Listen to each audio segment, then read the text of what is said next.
I've seen it many times. And these alien creatures know our weakness. They know that very often we human beings tend to censor what we see. If you are an educated professor and you see a spook, your educated mind will refuse to accept what it is seen. You will reject it and throw it to the back burner of your brain, and it will stay there. Hundreds of us see very strange things every day, but we refuse to accept what we see. Say, one of the things that a trainee Sangoma has got to learn, it is the ability to see. If I am standing here and looking at that bush over there, and I see something odd there, I must know what I've seen. But wait, sir, there is something else. Something very, very, very, very important, which I and many other thinkers in Africa have found. Mr. Icke, whenever you talk about such things, people call you paranoid. Mm-hmm. But no, you are really more sane than they really are. Say, there are certain vaccination things that are done to our children which rob them of the ability of seeing spiritual entities. Believe me, I can prove this. In Zululand, we were sometimes called before our chiefs, our Inkos, and we were told that there is a great smallpox coming to the land and that all children must be vaccinated. Do you know that my mother's father, my grandfather, used to dodge that? He said that the white man's job, the white man's vaccination, makes you blind. And if you are to look after my cattle, you must not go to the trading store to get your vaccination. But wait, the school inspectors used to come into the land and check each child for signs of vaccination or lack of it. Now, do you know what we used to do, Mr. David? Our grandmothers used to give us great pain in order to save our spiritual eyes. They used to heat grains of maize, and then they would heat this grain of maize, and using a piece of wood as tweezers, place it firmly against the skin of the child. So when the school inspector came, he saw these blisters and assumed that the child had been vaccinated. But in fact, it had not. And this was done to us many, many times. And I noticed that school children in mission schools who had been vaccinated for smallpox or for measles could not see spiritual entities at all. A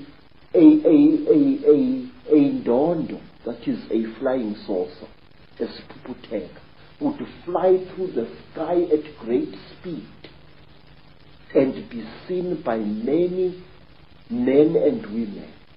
But the child who had been vaccinated would see nothing. And I noticed this hundreds of times. Well, what you just said about the vaccines and their effect, shutting us down spiritually and multidimensionally, is fantastic, given that no matter what your background, creed, culture, parents on every inch of the planet almost are being pressurized to have their children vaccinated more and more and more. And to summarize what you've been saying, and indeed it's so much in line with what I've come to the conclusion about as well, an extraterrestrial race, reptilian race, disconnected us from our true magnificent senses in a long, long ancient world. They've been manipulating us ever since, and the more that time has passed, the less we've realized this is going on. And now we're at a point where we are in a prison without bars, a massive prison, and we don't even know we're in prison. We don't even know who the jailers are. Indeed, when the jailers are exposed, people just laugh and ridicule and all that stuff. So we're in an unbelievable situation. And we're in a jail we deny we're in. And there are jailers we deny exist. And we call it freedom. Yes, sir. Yes. You know, Mr. David,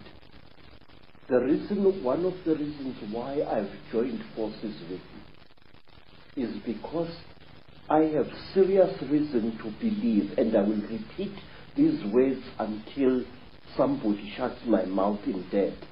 I have serious reason to believe that on this planet things are coming to a head, and our invisible jailers are going to fight tooth and nail to prevent this. Say, our people say that the blackest night often heralds the brightest dawn.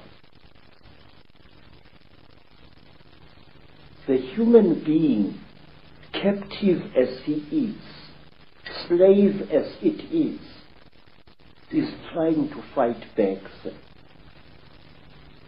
And this is where the crunch is going to come. I believe that we are not far away from the bloodiest crunch in the world. And I will tell you, my visions tell me that we are going to be struck with the most terrible sword of all, the sword of money, sir. Something is going to be done to money which will bring us all to the level of beggars. And do you know why, sir? Let me tell you. I used to work for big game hunters in Kenya. And one of them was an Italian gentleman. This Italian gentleman was such a powerful hunter, a white hunter. He used to shoot 2 bull elephants a day in Kenya, and he used to celebrate the shooting with a huge bottle. He called it a magnum of wine. I remember him pouring some of the wine onto the heads of the dead elephants. And then one day we went with this man to the land now called Rwanda, which used to be called Rwanda Urundi. We went up the mountain, and there, accompanied by pygmies, he shot a gorilla, a huge ngangi with silver fur all along its back. And the great beast died so bravely that this Italian hunter started weeping like a woman. He fired us, told us that the job is finished, and he never hunted again. Sir, what I'm trying to tell you is this: that something inside us human beings is beginning to fight back against the Chitauri. Something inside us human beings is beginning to say no. And the Chitauri are going to drag us all right into hell itself.